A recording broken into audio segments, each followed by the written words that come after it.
పూర్తి వివరాలకు చదవండి రేపటి అక్షర శిల్పం దినపత్రికలో.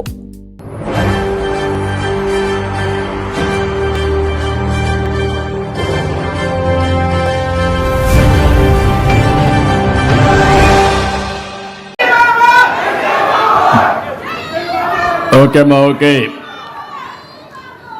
సహచర మంత్రివర్గ సభ్యులు,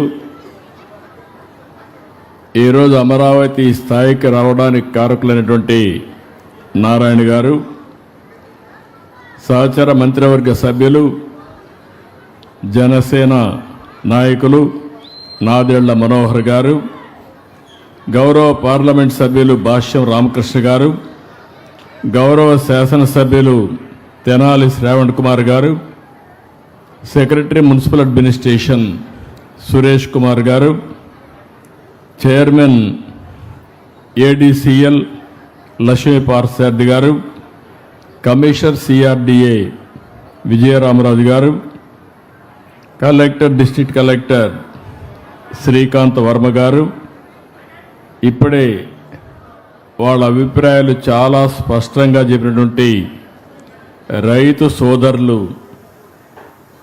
గాదే లక్ష్మారెడ్డి గారు, ఇంకొక పక్క తెలమేకుల నాగేశ్వరరావు గారు ఒక స్ఫూర్తిని, ఒక త్యాగాన్ని నేను రెండూ వాడుతున్నాను. ఎందుకంటే ఇక్కడుండే రైతాంగం ఆ రోజు మొత్తం అయోమయం ఏమవుతుందో తెలియదు. నారాయణ గారు మీ దగ్గరికి వచ్చారు. ఎక్కడ రాజధాని కట్టాలనో కూడా అనుమానం. ఆనాడు ప్రభుత్వం పోతూ పోతూ ఒక సెంట్రల్ ప్లేస్ విజయవాడ గుంటూరు అని ఉంటే సమస్య ఉండేది కాదు. అది చెప్పకుండా ఒక కమిటీ వేశారు. హైదరాబాద్ రాజధాని 10 సంవత్సరాలు కామన్ క్యాపిటల్గా ఉంటుంది. ఆ తర్వాత ఆంధ్రప్రదేశ్ రాజధాని నిర్ణయించడానికి ఒక కమిటీ వేస్తున్నామని శివరామకృష్ణ ఆధ్వర్యంలో ఒక కమిటీ వేశారు. ఆయన దేశం అంతా తిరిగి అక్కడట్టు చెప్పారు, ఇక్కడట్టు చెప్పారని చెప్పి మెజారిటీ అంతా కూడా ఈ ప్రాంతమే చెప్పారని కూడా ఒక రిపోర్ట్ ఇచ్చాడు. ఆ రోజు అసెంబ్లీలో చర్చ వచ్చింది. చర్చ వచ్చినప్పుడు నేను ఆలోచించాను, ఆంధ్రప్రదేశ్ రాష్ట్రానికి ఒక చరిత్ర ఉంది, మనం అందరం గుర్తుపెట్టుకోవాలి. మనమందరం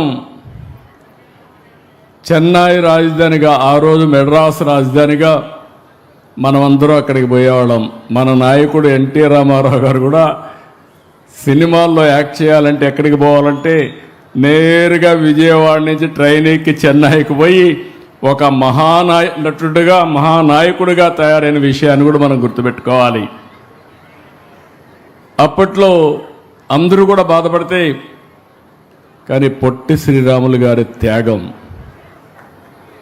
అక్కడ అవమానాలు చూసిన తర్వాత తెలుగు మాట్లాడే వాళ్ళకు ఒక రాజధాని ఉండాలని ఆలోచించిన మొట్టమొదటి వ్యక్తి, త్యాగాన్ని చేసి రాజధానిని మనకు ఆలోచించిన వ్యక్తి పొట్టి శ్రీరాములు గారు అని చెప్పి కూడా నేను మీకు తెలియజేస్తున్నా. అది అయ్యింది. ఎక్కడ రాజధాని పెట్టాలని ఆలోచించారు ఆనాటి పెద్దలు. కొంతమంది విశాఖపట్నం, అప్పుడుండే కమ్యూనిస్టులు ఇక్కడ, కొంతమంది కర్నూలు అనుకుని మళ్ళీ రాష్ట్రం అంతా కలిసి ఉంటుందని చెప్పే ఉద్దేశంతో తాత్కాలిక రాజధాని కర్నూలు, అదే మరి హైకోర్టు గుంటూరులో పెట్టి పెద్ద మనుషులు ఒక ఒప్పందానికి వచ్చారు. 1 సంవత్సరంలో మళ్ళీ 2-3 ఏళ్లలో బోరుగుల రామకృష్ణరావు గారు త్యాగం చేసి ముఖ్యమంత్రి పదవికి రాజీనామా చేసి ఆంధ్రప్రదేశ్ రాష్ట్రాన్ని ఏర్పాటు చేయడానికి దోహదం చేశాడు.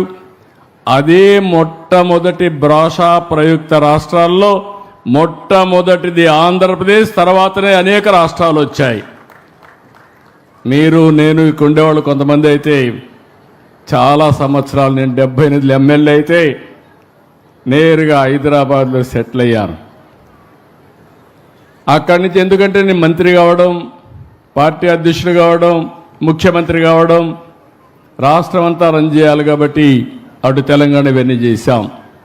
2014 మళ్ళా బైఫర్కేషన్.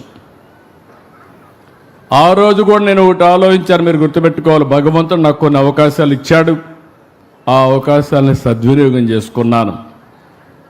కొన్ని జీవితాల్లో కొన్ని అవకాశాలు వస్తాయి.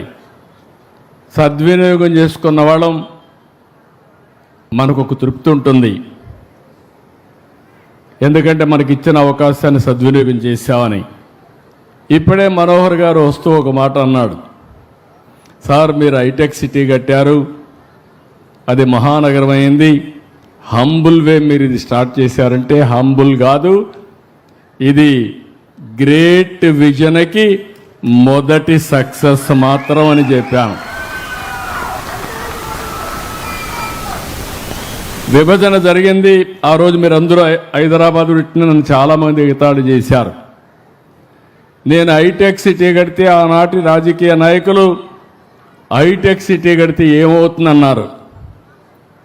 ప్రపంచంలో అధినేతలంతా హైదరాబాద్కు వస్తే మీరు ఒక రోడ్డు వేశారు, హైటెక్ సిటీ నుంచి ఎయిర్పోర్ట్ వరకు మీరు షో చేస్తున్నారు, దీనివల్ల ఏమీ రాదన్నారు. నేను ఒకటే సంకల్పం, తెలుగు జాతి గర్వపడే విధంగా ఒక మహానగరాన్ని నిర్మాణం చేయాలనే సంకల్పంతో అడుగడుగునా ముందుకు పోయి హైదరాబాద్ నిర్మాణం చేశాం. 162 కిలోమీటర్ల ఔటర్ రింగ్ రోడ్డు. ఎవరన్నా ఆలోచించడానికి కూడా సాహసం చేయడానికి అప్పుడు వీలు కాదు, ఎందుకంటే రోడ్లు వేయాలంటే అసాధ్యమైన పని. అక్కడి నుంచి ఈరోజు మీరు హైదరాబాద్ చూశారు. విభజన జరిగింది. విభజన జరిగిన తర్వాత నేను ఇప్పుడు కూడా చెప్తున్నాను, హైదరాబాద్ నిర్మాణం చేశాం. తెలంగాణ రాష్ట్రానికి హైయెస్ట్ పర్ క్యాపిటల్ ఇన్కమ్ ఒక్క సైబరాబాద్ వల్ల, ఔటర్ రింగ్ రోడ్డు వల్ల ఈరోజు తలసరి ఆదాయంలో దేశానికి ఆదర్శంగా హైయెస్ట్ తలసరి ఆదాయం తెలంగాణకు వస్తుందంటే తెలుగు జాతి తరపున నేను గర్వపడుతున్నానని మరొక్కసారి మీకు తెలియజేస్తున్నా. నాకు ఎప్పుడూ ఒక బాధ ఉండేది, ఆ బాధ అక్కడ చేశాం. 42% బాగుపడ్డారు, సంతోషం. ఇక్కడ 58% ఉన్నారు, ఏం చేయాలి అని ఎప్పుడు నా మనసులో బాధ, ఆవేదన ఇప్పుడు కూడా ఉంది.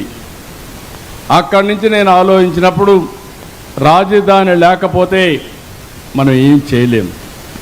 ఒక ఇంటికి ఒక మంచి ఇల్లు ఉండాలి, ఒక సమాజానికి, ఒక రాష్ట్రానికి మంచి రాజధాని ఉండాలి. అందుకే నేను ఆ రోజు సంకల్పించినప్పుడు అసెంబ్లీలో చెప్పాను. అప్పటికి కమిటీ వచ్చింది, రిపోర్ట్ ఇచ్చారు. అప్పుడు రైతులు కూడా ముందుకు రాలేదు. నేను ఆ రోజు మొట్టమొదటిసారిగా ఆలోచించింది, 25 పార్లమెంటుకు సెంటర్ పార్లమెంటు గుంటూరు. తంబురూలు ఇది. ఎవడైనా అర్థం కాకపోతే అర్థమయ్యేట్టుగా చెప్పాలంటే ఒకే మాట, రాష్ట్రానికి నడిబొడ్డున రాజధాని అదే గుంటూరు జిల్లాలో అమరావతి. ఇటు పోతే 14, ఇటు వస్తే 14. చిన్న పిల్లలను కూడా ఎక్కడ రాష్ట్రానికి సెంటర్ అంటే నేరుగా వీళ్ళు అక్కడికే పోతుంది. అవునా కాదా మీరే ఆలోచించండి. సంకల్పం బాగానే ఉంది, కానీ ఎట్ట కట్టాలి? నేను కూడా గుంటూరులో లేకుంటే విజయవాడలో ఒక 50 ఎకరాలు తీసుకొని ఒక సెక్రటరియట్ కట్టేయచ్చు, మామూలుగా ఉంటుంది. కానీ భవిష్యత్తు ఏంటని ఆలోచించినప్పుడు నాకు అనిపించింది, దీన్ని ఒక మహానగరం చేయాలి. ఏ విధంగా చేయాలని ఆలోచించినప్పుడు మొట్టమొదటిసారిగా మేము మాట్లాడుతూ ఉంటే నారాయణ గారు మేమందరం ల్యాండ్ పూలింగ్ అనే కాన్సెప్ట్ వచ్చింది. రాజధాని నిర్మాణంలో రైతుల్ని భాగస్వాములు చేస్తే ఎట్లుంటుందని. చాలా బాగుంటుంది, ఎవరున్నారు కనుక్కోండి, ఎవరు వస్తారో కనుక్కోమన్నాం. అప్పుడు వస్తే విజయవాడ, గుంటూరు, మంగళగిరి, ఒక పక్కన అమరావతి ప్రాంతం. అక్కడ ఆలోచించినప్పుడు రైతాంగానికి ఆలోచనిస్తే మీరందరూ ముందుకు వచ్చారు. దేనికోసం వచ్చారంటే నేను సైబరాబాద్ నిర్మాణం చేయకపోయి ఉంటే మీరు వచ్చేవాళ్ళు కాదు, నా మీద నమ్మకం ఉండేది కాదు. ఆ సిటీని చూసిన తర్వాత ఇక్కడ కూడా అలాంటి సిటీ అభివృద్ధి అవుతుంది, మా జీవితాలు బాగుపడతాయని ఏకైక అభిప్రాయంతో నా మీద నమ్మకంతో మీరందరూ ముందుకొచ్చి 58 రోజులు నారాయణ గారు చెప్పినట్టు 33,000 ఎకరాలు, 29,000 మంది రైతులు, ఒకరిద్దరు కాదు. ప్రజాస్వామ్య దేశంలో ప్రపంచంలో ఎప్పుడూ జరగలేదు. అలాంటి వినూత్నమైన స్ఫూర్తికి కారకులైన అమరావతి రైతాంగానికి మరొక్కసారి శిరస్సు వంచి మీ పాదాభివందనం చేస్తున్నాను. మీరు లేకపోతే ఈ రాజధాని లేదు. 19 అన్నీ కూడా ఇవన్నీ ప్లాన్ చేయడం, నేను ఏది చేసినా కూడా చాలా బాగుండాలని కోరుకుంటా. హైదరాబాద్లో హైటెక్ సిటీ కడితే ఎల్ఎన్టీని పిలిపించి 30 సార్లు నమూనా తయారు చేసిన తర్వాత హైటెక్ సిటీ అంటే ఇట్లా ఉండాలని ఫైనలైజ్ చేశాం కాబట్టి వాజ్పేయి గారు వచ్చి ఇనాగ్రేట్ చేశారు. సాక్షాత్తు అమెరికా అధ్యక్షుడు బిల్ క్లింటన్ వచ్చి అది చూసిన తర్వాత ఆయన కూడా పోయి అమెరికాలో పోయి చెప్పే పరిస్థితికి వచ్చారు. అలాంటి సంఘటనలు చాలా జరిగాయి. అక్కడి నుంచి మీరు ల్యాండ్ ఇచ్చిన తర్వాత నేను ఆలోచించి, ఒకప్పుడు హైదరాబాద్ నిర్మాణానికి సైబరాబాద్ నిర్మాణానికి నేను అమెరికాకి వెళ్ళాను 15 రోజులు.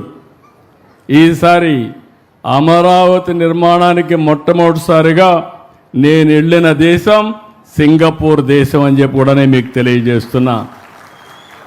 ఎందుకు సింగపూర్కి వెళ్ళానంటే, Singapore city one of the best livable city. వాళ్ళు అంచెలంచెలుగా చేశారు. ఒక ఫిషర్మెన్ విలేజ్. ఈరోజు మీరు చూస్తే ఒక లివబిలిటీయే కాకుండా మోస్ట్ అడ్వాన్స్డ్ టెక్నాలజీస్ ఉపయోగించి ముందుకు పోయారు. అందుకని నేను వెళితే నా మీద ఒక్కోసారి నమ్మకాలు పనిచేస్తూ ఉంటాయి. నా మీద నమ్మకంతో నేను అడిగాను, మీరు రిపోర్ట్ ఇవ్వాలంటే ఒక ప్రాజెక్ట్ రిపోర్టు అంటే మొత్తం మాస్టర్ ప్లాన్ తయారు చేయాలంటే చాలా సమయం పడుతుంది. రెండోది నేను టెండర్ పిలిస్తే దానికి ఇంకా ఎక్కువ సమయం పడుతుంది, వేరే మార్గం చూపించమంటే పర్వాలేదు, మీరెప్పుడు మాకు మిత్రుడిగా ఉన్నారు, మీ మీద విశ్వాసం నమ్మకం ఉంది, అందుకనే ₹1 తీసుకోకుండా మాస్టర్ ప్లాన్ డీటెయిల్స్ తయారు చేస్తామని సింగపూర్ గవర్నమెంట్ క్యాబినెట్లో నిర్ణయం చేసి మనకు ఆ పని చేసి పెట్టారు. అలాంటి వాళ్ళపైన 1924లో మీరేగా సఫరర్సు. ఈవెన్ సింగపూర్ గవర్నమెంట్ కూడా వీళ్ళ యొక్క వేధింపులకు గురయ్యే పరిస్థితికి వచ్చింది. అక్కడి నుంచి మామూలు కన్సల్టెంట్ నేను ఆలోచించాలా. నేను టోక్యోలో కన్సల్టెంట్ పెడితే ఆయన ఏదో ప్లాన్లు తయారు చేశారు, అవి చూస్తే నాకు నచ్చలేదు. కడాన నేను ఇప్పుడే నారాయణ గారు ఉన్నారు, నార్మన్ ఫాస్టర్ కన్సల్టెన్సీ. ఇక్కడ చేసే సరిగా చేయకపోతే అందరిని రమ్మంటే రాలేరు కాబట్టి 4 రోజులు వాళ్ళ ఆఫీసులో 3-4 రోజులు వాళ్ళ ఆఫీసులో కూర్చొని ఉదయం నుంచి సాయంత్రం వరకు పని చేయించి ఇప్పుడు మనం తయారు చేసినటువంటి assembly, high court and hour towers, administrative towers ఇవన్నీ కూడా ఐకానిక్ బిల్డింగ్స్ అన్ని క్రియేట్ చేశాం. దానికి కూడా నన్ను ఎగతాళి చేశారు. ఇవన్నీ కూడా గ్రాఫిక్స్ అని. గ్రాఫిక్స్ అన్న వాళ్ళు ఆ గ్రాఫిక్సే నిజమైతే ఏమవుతారో మీరే ఒక్కసారి ఆలోచించుకోవాల్సిన అవసరం ఉంది.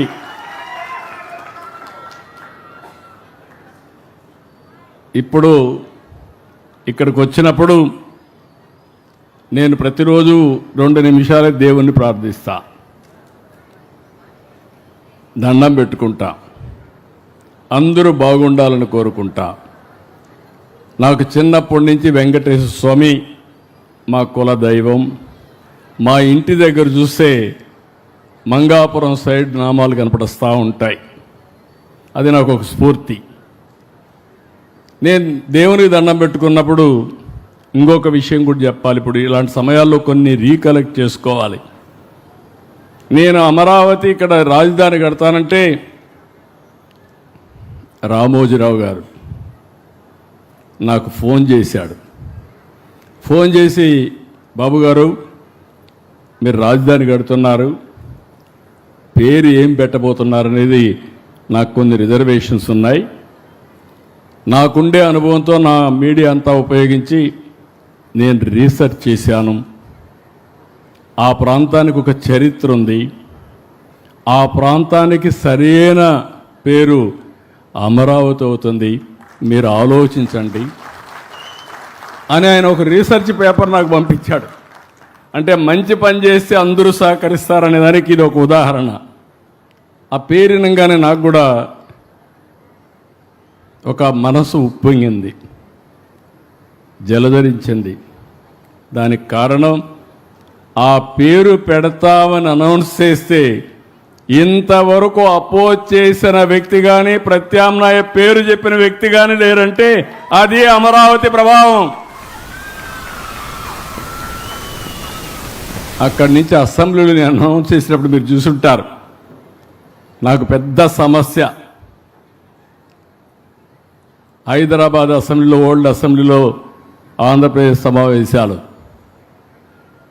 నేను ఆ సమావేశాలు అనౌన్స్ చేస్తే అడ్డం పడాలంటే నేను ఆ రోజు ఆలోచించి ఏ ప్రాంతానికి ఏ విధంగా చేస్తానో, సైబరాబాద్ నిర్మాణ అభివృద్ధి జరిగిన తర్వాత కొన్ని అనుభవాలతో ఏదైతే అభివృద్ధి వికేంద్రీకరణ జరగాలని అన్ని జిల్లాలకు ఏమేం చేయబోతానో ఒక బ్లూ ప్రింట్ ఇచ్చాను. ఆ రోజు మాట్లాడిన మాటలు ఆనాటి ప్రతిపక్ష నాయకుడు, ఇప్పుడు ప్రతిపక్షం కూడా లేదు, అది వేరే విషయం. ఆ రోజు మాట్లాడిన మాటలు మీరు చూస్తే రాష్ట్రానికి సెంట్రల్ ప్లేస్ 5-10 వేల ఎకరాలు చాలదు, 40,000 ఎకరాలు ఉండాలి, 50,000 ఎకరాలు ఉండాలి, మనం కూడా నష్టపోవడానికి లేదని చెప్పి పూర్తిగా దానికి ఆమోదించిన వ్యక్తి ఇక్కడే ఇల్లు కట్టుకుంటాను నాటకాలు చేసి ఎన్నికలు అయిన తర్వాత 3 రాజధానులు అనే పేరుతో 3 ముక్కలాట ఆడితే నాకైతే చాలా బాధ కలిగింది. మీరు ఎంత సఫర్ అయ్యారు నేను చూశాను. చరిత్రలో చిరస్థాయిగా మిగిలిపోయే ఉద్యమం అమరావతి రైతుల ఉద్యమం అని చెప్పి మరొకసారి తెలియజేస్తున్నా. మీరు ఉద్యమం చేస్తామంటే నేను చూశాను.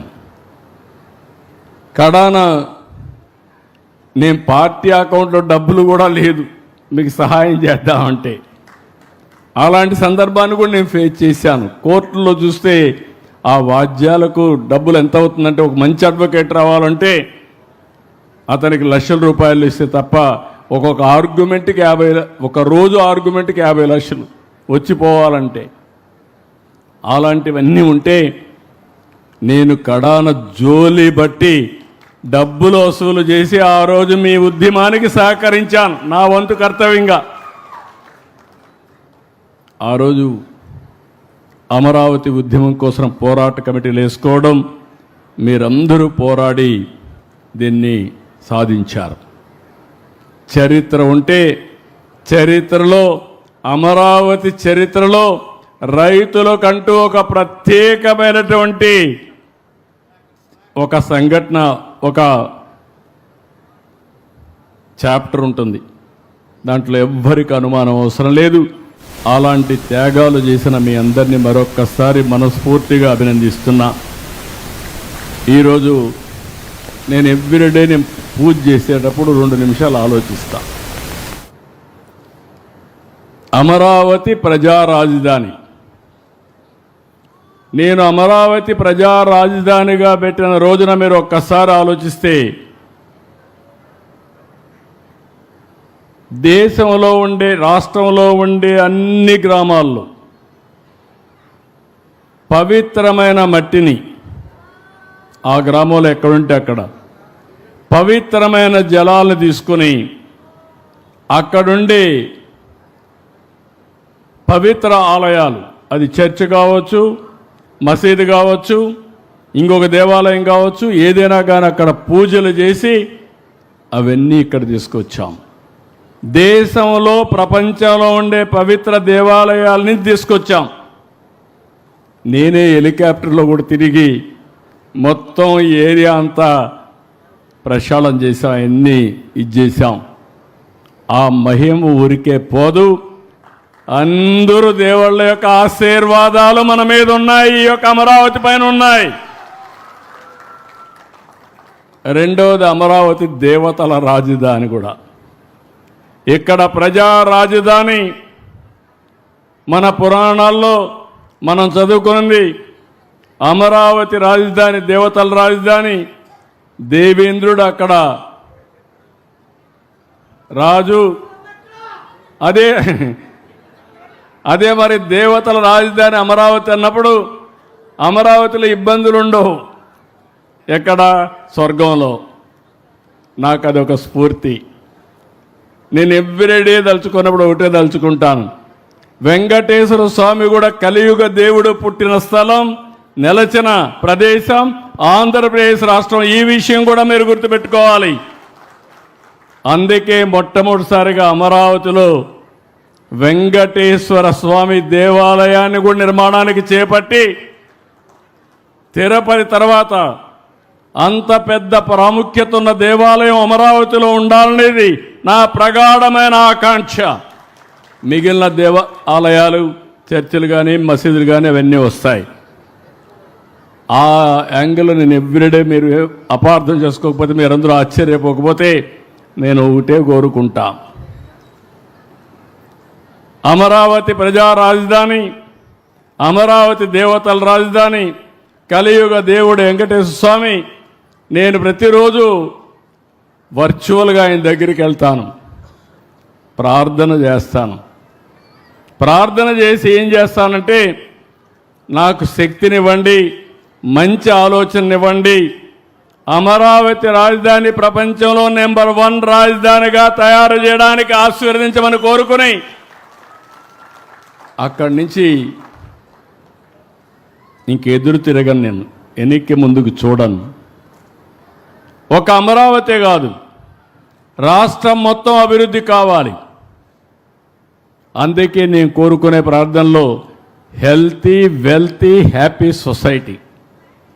ఇది నా ప్రేయర్లో ఎప్పుడూ ఉంటుంది.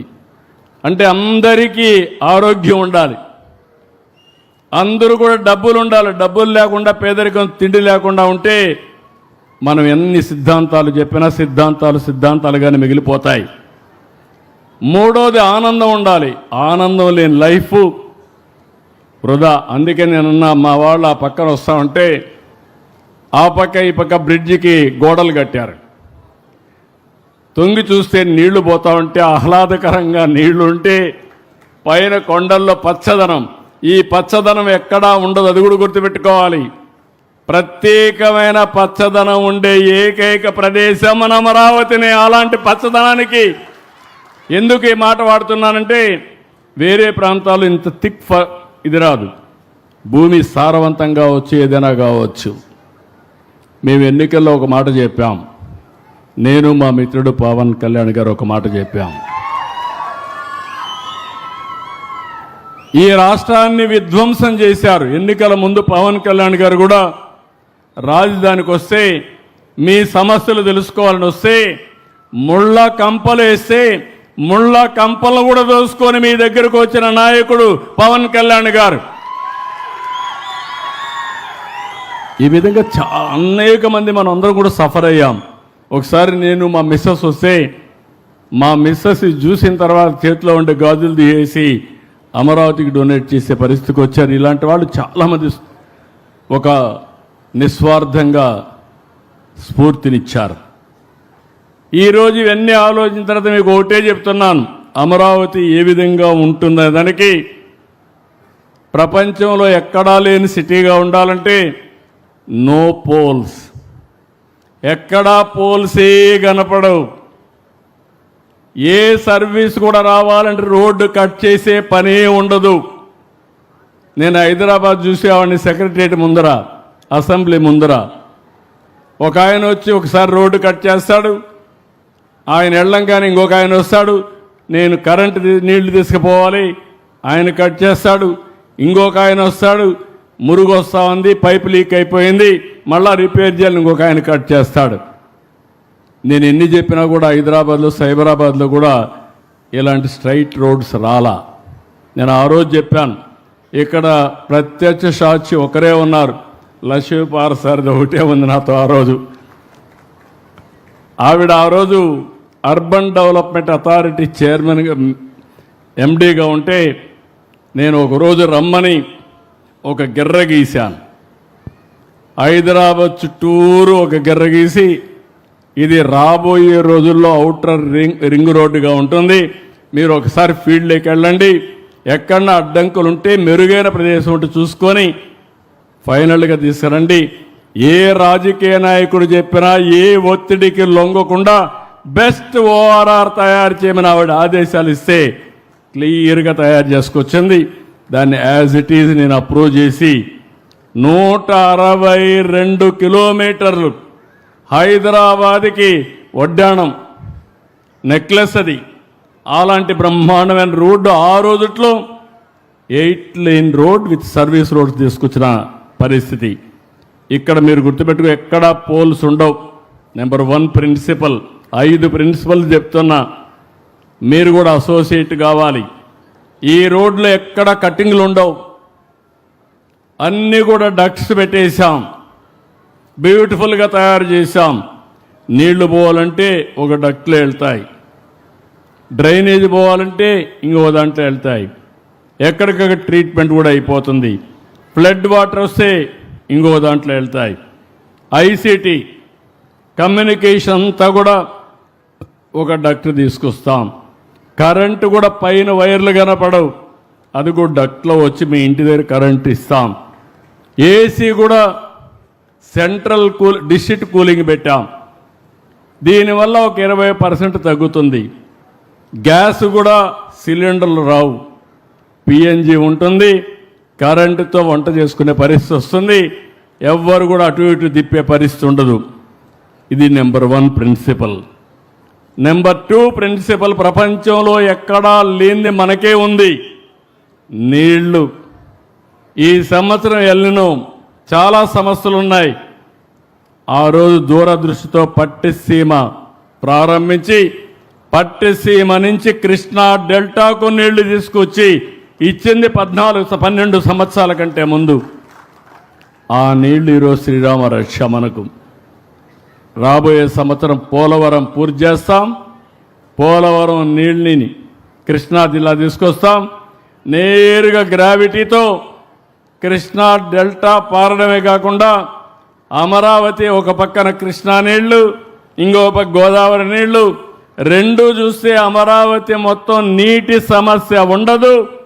ఇలాంటి బ్రహ్మాండమైన నది ఉండే ఏకైక రాజధాని మన అమరావతి అని మరొకసారి తెలియజేస్తున్నా. లోపల కూడా వాటర్ పెట్టాం, కెనాల్స్ పెట్టాం. విజయవాడలో కూడా 3 కెనాల్స్ ఉన్నాయి. వెస్ట్రన్ డెల్టాకి ఇంకో కెనాలు మనోహర్ నేరుగా తెనాలి వరకు వెళ్తుంది. అది కూడా వాటర్ ట్రాన్స్పోర్టేషన్ కూడా ఉపయోగిస్తాం. నీళ్ళు ఎప్పుడు కూడా మనిషికి ఆహ్లాదకరం. నీటిని చూస్తే టెన్షన్ పోతుంది, ఒక ప్లజెంట్ అట్మాస్ఫియర్ క్రియేట్ అవుతుంది. అందుకే రెండో ప్రిన్సిపల్ కింద బ్లూ సిటీ అంటున్నాను. మొదటిది నో పోల్ సిటీ, రెండోది బ్లూ సిటీ, మూడోది గ్రీన్ సిటీ. బయోడైవర్సిటీలో ప్రపంచంలో నెంబర్ 1 మన అమరావతి. ఏ చెట్టు కావాలన్నా వస్తుంది. చెట్టు ఎప్పుడు కూడా మనకు ఆహ్లాదకరంగా ఉంటుంది, ఆరోగ్యకరంగా ఉంటుంది, మనకు ఆక్సిజన్ ఇస్తుంది. కాబట్టి గ్రీన్ సిటీ కూడా తయారు చేస్తాం. గార్డెన్స్కి ఎక్కువ ఇంపార్టెన్స్ ఇస్తాం. ఇక్కడ మీరు చూసారు, మొన్నటి వరకు చూస్తే ఈ ప్రదేశం ఇంత సుందరంగా ఉండేది కాదు.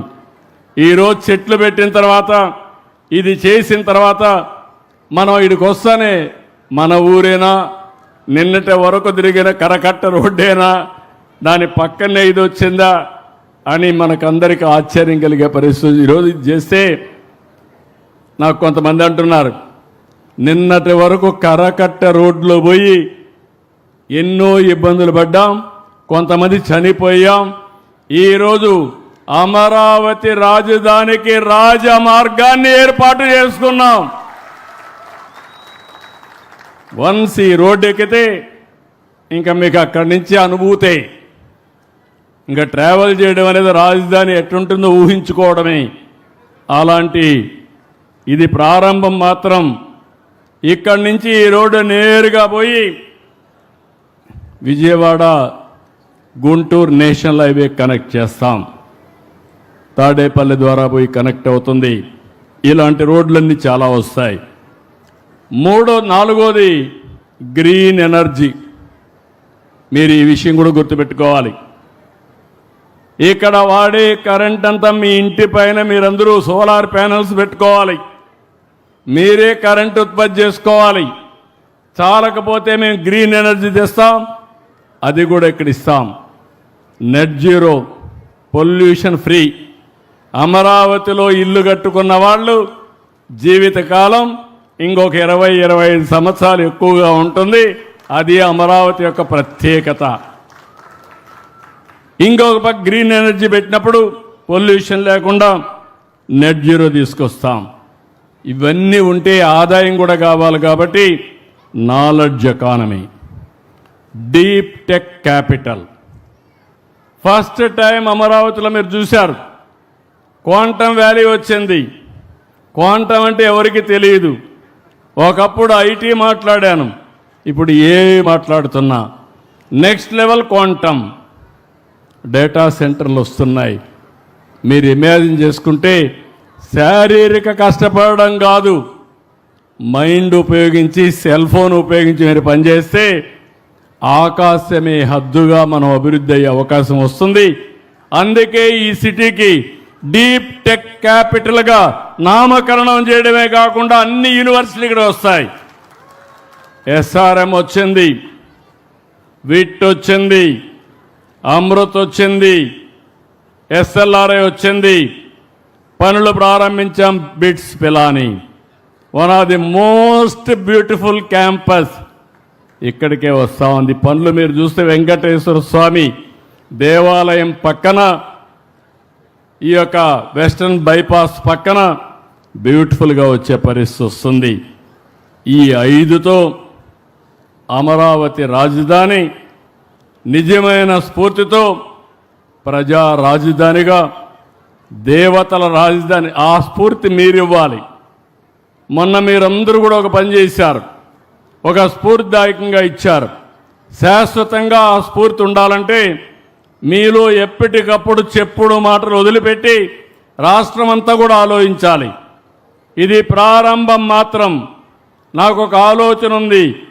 అమరావతి నెంబర్ 1 క్యాపిటల్గా భారతదేశంలోనే కాకుండా టాప్ 5లో ఒకటిగా అమరావతి తయారవుతుంది. దాంట్లో అనుమానం లేదు. కొంతమందికి విజన్ తెలియని వాళ్ళు ఆలోచిస్తూ ఉంటారు. అమరావతి అక్కడి నుంచి వస్తే ఈ పక్క మంగళగిరి, తాడేపల్లి ఇంకొక కార్పొరేషన్, విజయవాడ ఇంకొక కార్పొరేషన్, గుంటూరు ఇంకొక కార్పొరేషన్, ఆ తర్వాత ఒక 10 మున్సిపాలిటీలు. చిల్లకలూరిపేట పక్కన చూసే సత్తెనపల్లి, తెనాలి, నూజివీడు, ఇవన్నీ కూడా మీరు చూస్తే అనేక కార్పొరేషన్లు అన్నీ కలుస్తాయి. దీనికి ఇంకో పక్కన మీరు ఒకసారి చూస్తే 96 కిలోమీటర్లు internal ring road, inner ring road, 190 కిలోమీటర్ల అవుటర్ రింగ్ రోడ్. కేంద్రం కూడా దాన్ని కన్సిడర్ చేస్తున్నారు. మొన్న నేను ఈ సమయంలో మనందరం ఒకటి గుర్తుపెట్టుకోవాలి, ప్రధానమంత్రి గారిని, కేంద్రాన్ని మనస్ఫూర్తిగా అభినందించాలి, ధన్యవాదాలు తెలియజేయాలి. దానికి కారణం ప్రధానమంత్రి గారు స్వయంగా వచ్చి పనులు ప్రారంభించారు. నేను ఆయనకు ఒక హామీ ఇచ్చాను. 2028 భారతదేశం మెచ్చిన రాజధాని అమరావతిని మళ్లీ ప్రారంభించవలసింది మీరే అని ఆహ్వానించాను. ఆయన వస్తున్నాడు. అప్పటికి పనులన్నీ పూర్తి చేస్తాం. ఈ విషయం మనందరం కూడా గుర్తుపెట్టుకోవాల్సిన అవసరం ఉంది. అందుకే రోడ్లు కూడా మీరు చూడండి, స్ట్రైట్ రోడ్లు ఇవి. సింధు నాగరికతలో విన్నాం గ్రిడ్ రోడ్లు ఉంటాయని, గ్రిడ్ తరహా రోడ్లని. వాస్తు కూడా బ్రహ్మాండమైన వాస్తు. మొన్న ఒక ఆయన చెప్పాడు, సీడ్ యాక్సెస్ రోడ్ అయిపోయిన తర్వాత దీన్ని ఆపడానికి ఎవడి తరం కాదు, ఇది వన్ సైడ్గా అన్స్టాపబుల్ అని. ఎన్ని ప్రయత్నాలు చేశారండి. కడాన ఒక చిన్న బిట్టు 1% ఆ రైతును పట్టుకొని కూడా ఊగినాడు. నిన్న కూడా హైకోర్టు క్లియర్గా ప్రజా ప్రయోజనాల దృష్ట్యా మేము ఇంటర్ఫేర్ కామని నిన్న లిటిగేషన్ ఇస్తే కొట్టేశారు. ఈ విషయం మీరు గుర్తుపెట్టుకోవాలి. ఇలాంటి దుర్మార్గులతో రాష్ట్రానికి చాలా ప్రమాదం, పెను ప్రమాదం. అందుకే ఈరోజు మిమ్మల్ని ఒకటి కోరుతున్నాం. 80వ స్వాతంత్ర దినోత్సవాన్ని మనం జరుపుకుంటున్నాం. అయితే ఇక్కడ మనం గుర్తుపెట్టుకోవాల్సింది 80వ స్వాతంత్ర దినోత్సవ వేడుకలు రాష్ట్రం మొట్టమొదటిసారిగా మన అమరావతిలో చేస్తున్నాం ఎల్లుండు.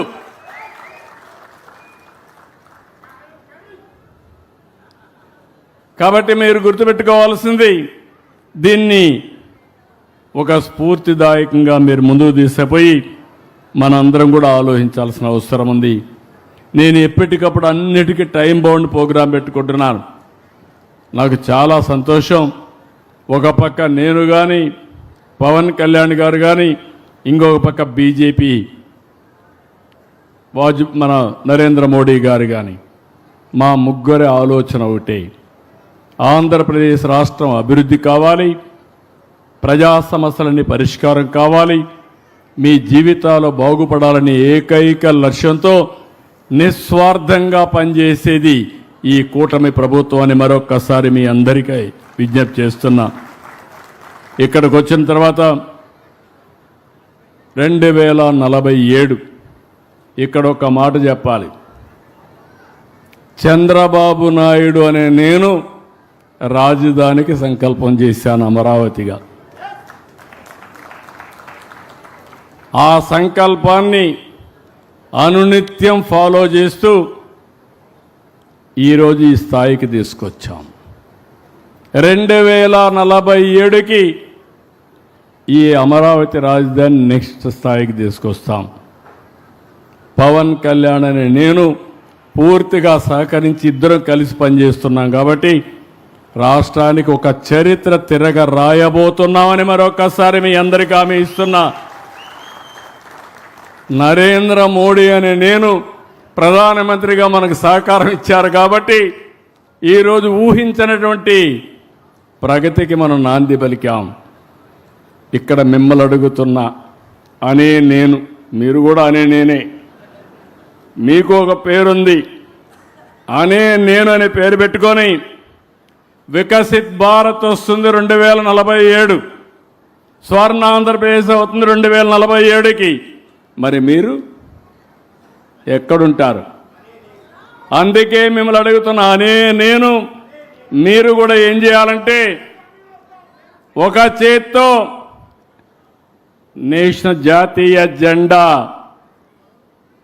హృదయంలో పవిత్ర సంకల్పం, అజెండా, మీ అజెండా మీరు సంకల్పం చేయాలి. మాటలు చెప్తే లాభం లేదు. మీరేం కావాలనుకుంటున్నారు?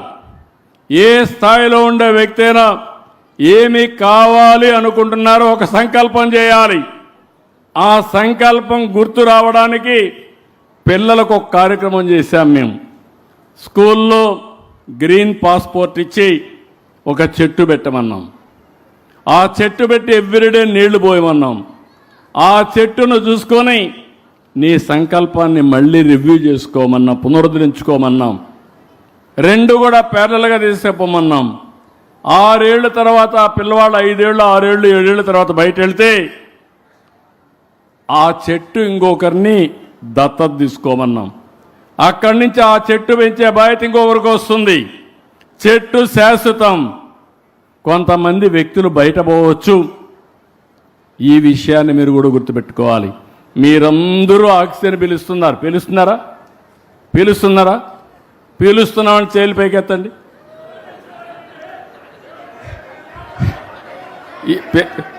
పీల్చకపోతే మేము పీల్చడం లేదు, మాకు ఆక్సిజన్ అవసరం లేదని చేలు పైకెత్తండి. వాళ్ళ కసం ముక్కు మూసుకోమందాం, ఏమవుతారో చూద్దాం. అయితే ఆక్సిజన్ ఎక్కడి నుంచి వస్తుంది? చెట్టు నుంచి వస్తుంది. మీరేం చేస్తున్నారు? కార్బన్ డైఆక్సైడ్ వదిలిపెడుతున్నారు. కార్బన్ డైఆక్సైడ్ని ఆక్సిజన్గా కన్వర్ట్ చేయాలి, చెట్టు కావాలి. మీరు మాత్రం చెట్లు పెట్టరు, చెట్లు నరకుతారు. ఎట్లా? అందుకే నేను ఒక పిలిపిస్తున్నాను. రాష్ట్రంలో ప్రతి ఒక్క వ్యక్తి మీ ఇంట్లో కానీ, మీ ఆఫీసులో కానీ, మీ పొలంలో కానీ ఒక చెట్టు పెట్టే బాధ్యత మీరు తీసుకోవాలి. ఆ చెట్టును పెంచాలి. ఆగస్టు 15న మీరు ఒక సంకల్పం చేస్తారు. ఆ సంకల్పం మీ గుండెలో పెట్టుకుంటారు జ్ఞాపకానికి. ఇంకొక పక్క జాతీయ జెండా చేతిలో పెట్టుకుంటారు. స్ఫూర్తి, జాతీయ స్ఫూర్తి. మీరు చేసేది ఒక సంకల్పం కోసం పనిచేస్తారు. ఆ చెట్టును చూస్తారు, మళ్ళా గుర్తు చేసుకుంటారు, రీఎన్ఫోర్స్ చేస్తారు. మామూలుగా పుట్టిన వ్యక్తులు ఈరోజు అసాధారణమైన శక్తులుగా తయారయ్యారు. ఈరోజు మీరు చూడండి, నేను అనే ద్రౌపది ముర్ము ఏంటి ఆవిడ? ఎన్ని కష్టాలు అనుభవించింది, కుటుంబ సభ్యుల్ని పోగొట్టుకున్నది. ఇంకొక పక్క ఒక పేద కుటుంబంలో పుట్టింది, కష్టపడి చదువుకున్నది. రాజకీయాల్లోకి రావాలంటే రాజకీయాల్లోకి వస్తే ఒరిస్సాలో మంత్రి అయింది. అక్కడి నుంచి అంచెలంచెలుగా ఎదిగి గవర్నర్ అయింది. అక్కడి నుంచి ఈరోజు దేశ అధ్యక్షురాలుగా మన యొక్క హక్కులను కాపాడే రాజ్యాంగానికి పరిరక్షకురాలుగా తయారైందంటే అది ఇండియాలో ఉండే అవకాశాలు. అందరికీ ఒకే ఓటు, కోటీశ్వరుడికి ఓటే, ముఖ్యమంత్రికి ఓటే, ప్రధానమంత్రికి ఒక ఓటే. ఆ ఓటే ఆయుధం. మీకు కూడా ఒక బాధ్యత ఉండాలి. ఒక ఎన్టీ రామారావు అనే నేను, అబ్దుల్ కలాం అనే నేను, లేకపోతే నరేంద్ర మోడీ అనే నేను, మీరు కూడా ఒకసారి అనుకోండి అని నేను. మీకు శక్తి ఉంది, సామర్థ్యం ఉంది. మీరు సంకల్పాన్ని చేసి మీరు అనునిత్యంగా ఆ సంకల్పాన్ని నెరవేర్చడానికి మార్గాలు వెతికితే అది జయప్రదం అవుతుందని చెప్పి కూడా నేను మీకు తెలియజేస్తున్నా. అందుకే ఈ సంవత్సరం ఈ రోజటి నుంచి నేను మిమ్మల్ని ఒకటే కోరుతున్నా. మొన్నటి నుంచి నేను మాట్లాడుతున్నాను. ఇప్పుడు నేను ఒకటే మిమ్మల్ని అందరికీ విజ్ఞప్తి చేసేది, 10 నుంచి 15 వరకు మామూలు స్ఫూర్తి. ఏదో స్వాతంత్రం అంటే మీరు ఏమనుకుంటున్నారంటే త్యాగాలు మర్చిపోతున్నారు, ఏ పర్పస్కి వచ్చింది మర్చిపోతున్నారు. ఇంకో పక్క పిల్లలేదో స్కూలుకు పోతే ఏదో స్వాతంత్ర దినోత్సవం కాబట్టి హాలిడే ఇవ్వడం తప్ప, లేకుంటే జెండా ఎగరేయడం తప్ప చేస్తున్నారు అనుకుంటున్నారు. నేను మీ అందరికీ పిలిపిస్తున్నా, మనందరికీ స్వాతంత్రాన్ని వచ్చింది. ఎంతోమంది త్యాగాలు చేశారు, ప్రాణాలు పోగొట్టుకున్నారు, ఆస్తులు పోగొట్టుకున్నారు, జీవితాలను త్యాగం చేశారు. అలాంటి స్ఫూర్తిదాయకమైనటువంటి స్వాతంత్ర విలువల్ని మనం నెమరేసుకోవాలి. ప్రతి ఒక్క ఇంటి పైన జాతీయ జెండా ఎగరాలి. మీ చేత్తో జాతీయ జెండా పట్టుకోవాలి. మీ మనసులో ఒక అజెండా, ఒక సంకల్పాన్ని ఏర్పాటు చేసుకునే బాధ్యత మీ అందరిదని మరొకసారి విజ్ఞప్తి చేస్తున్నా. ఇక్కడుండే వాళ్ళు కాదు, రాష్ట్రంలో అందరూ కూడా ఇదే ఆలోచించాలి. నేను అందుకే ఒక మాట అన్నాను, పార్ట్నర్స్ ఇన్ నేషన్ బిల్డింగ్. మీరేమనుకుంటున్నారంటే దేశ నిర్మాణంలో భాగస్వాములం, ఏదో యుద్ధం చేస్తేనే దేశ నిర్మాణం అనుకుంటున్నారు. కొంతమంది రాజకీయాల్లోనే ఏదో పనులు చేస్తాం అనుకుంటారు. కాదు, ప్రతి ఒక్క రైతు నిష్ఠగా ఆదర్శంగా పనిచేస్తే, ఒక విద్యార్థి బాగా చదువుకుంటే, ఒక లేబర్ బాగా పనిచేస్తే, లేకపోతే ఏ వ్యక్తి అయినా సరే ఆ వృత్తిలో రాణిస్తే అదే నిజమైన దేశ అభివృద్ధి. మీ అభివృద్ధి మీరు దృష్టిలో పెట్టుకోవాలి. మీ కుటుంబాన్ని మీరు గౌరవించుకుంటూ అభివృద్ధి చేసుకోవాలి. మీ గ్రామం, మీ మండలం, మీ ప్రాంతం ఇది మనందరి బాధ్యత. మనం ఒక్కరే బాగుంటే లాభం లేదు. మన దగ్గర వేల కోట్ల రూపాయలు ఉంటాయి, ఇంకొకటి తినడానికి తిండి లేదు. ఏంటి ఆ సమాజం? అనారోగ్య సమస్య, ట్రీట్మెంట్ ఇచ్చుకోవాలని డబ్బులు ఉండవు. ఎందుకు ఈ దౌర్భాగ్యం? ఈ విషయాలు మీరు ఆలోచించాలి. ఈ స్ఫూర్తిని అన్ని మండలాల్లో చేయాలి. ఈ రోజటి నుంచి ఎల్లుండి వరకు ప్రతి ఇల్లు, ప్రతి ఆఫీసు, ప్రతి వాణిజ్య సంస్థ జాతీయ జెండాతో రెపరెపలాడాలి. స్ఫూర్తిదాయకంగా ముందుకు పోవాలి. జాతిని మొత్తం స్ఫూర్తితో నింపే బాధ్యత మీ అందరిది. రేపు ఈరోజు ఎక్కడికక్కడ మండలాల్లో, అసెంబ్లీ నియోజకవర్గాల్లో ఎక్కడికక్కడ పెద్ద పెద్ద ర్యాలీలు కూడా తీయాలి. సంఘీభావ యాత్ర చేయాలి. తిరంగా ర్యాలీలు ఎక్కడికక్కడ చేయాల్సిన అవసరం ఉంది. ఇలాంటి కార్యక్రమాలు చేసి ఒక్క ఆఫీసర్లే కాకుండా, మంత్రులే కాకుండా, ఎమ్మెల్యేలే కాకుండా ఇది ప్రజా ఉద్యమంతో 80వ స్వాతంత్ర దినాన్ని మనం జరుపుకోవాలి. ఇక్కడి నుంచి ఒక రోజు కాదు, రాబోయే 21 సంవత్సరాలు మీకు పిలిపిస్తున్నా. మీరు అవునన్నా కాదన్నా భారతదేశం 2047కి నెంబర్ 1 దేశంగా ప్రపంచంలో తయారయ్యే శక్తి, సామర్థ్యం భారతదేశానికి ఉన్నాయి. అదే సమయంలో మనం ఆలోచించేది 2047కి స్వర్ణ ఆంధ్రప్రదేశ్గా తయారు చేసుకుంటాం. ఈ రెండు కూడా ఒకదానికొకటి సమన్వయం చేసుకుంటూ ముందుకు పోతాం. కాబట్టి మిమ్మల్ని అందరినీ కోరుతున్నా, ఈ రోజు నుంచి మీరు ఆ స్ఫూర్తి రావాలి. ప్రతిరోజు నేను మీకు గుర్తు రావాలి. నేను ఒక బ్రాడ్ విజన్ ఇచ్చాను. మీరందరూ ముందుకు వచ్చి మార్పులు చేయమంటే చేస్తాను. అమరావతి ఏ విధంగా ఉండాలనో చెప్పాను. ఈ అమరావతిలో ఇంకా ఏం చేస్తే బాగుంటుందో మీరు కూడా ముందుకు రండి. మీ ఆలోచనలు ఇవ్వండి. అవన్నీ కూడా అడాప్ట్ చేస్తా. ఎంతవరకు ప్రాక్టికల్గా ఉంటే అవన్నీ అమలు చేస్తాం. ఇలాంటి మీ సంకల్పం, మీ సంకల్పాన్ని జయప్రదం చేసే సహకారం ఈ ప్రభుత్వం ఇస్తుంది, ఎన్డీఏ ప్రభుత్వం ఇస్తుంది. దయచేసి ఈరోజు ప్రారంభం మాత్రం రోడ్డు వచ్చింది, ఇంటి దగ్గర పోయి పడుకుంటామంటే ఈ రోడ్డే తిండి పెడదు.